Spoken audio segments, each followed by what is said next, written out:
It's 38 years since the youth of Soweto came, saw and conquered.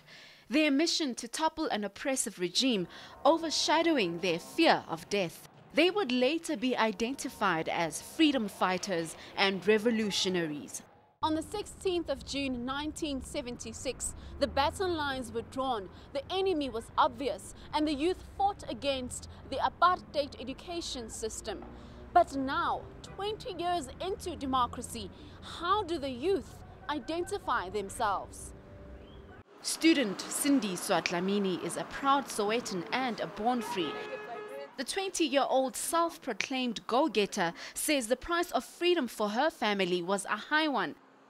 She hasn't forgotten the past, but says it's inspired her to put education first. Education is the key. And so far as we know that the unemployment rate has risen. It has increased to a rate that we as young people have to be motivated enough to study hard in order to promote ourselves to companies. In 1995, the Rugby World Cup helped unite black and white South Africans. Only a baby at the time, today 18-year-old JOHAN du TOIT says his modern-day struggle is all about winning. The rugby player reckons sport is a fantastic unifier, one which is core to his identity. Sport vooral bring kulture saam. So soccer meer ander kulture as rugby, maar rugby bring almal saam. So ja, ek dink ons is meer united as toe, as gevolg van apartheid verby is. So dit is baie beter nou. But for one entrepreneur and social commentator, young South Africans aren't part of a single identity, but rather one that's split because of their different backgrounds. The black youth, I think there's a lot of confusion that's still there.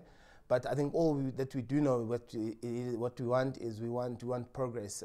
We want to make it in life. You know, you want that good job. You want to basically help move your family up. You know, a good education.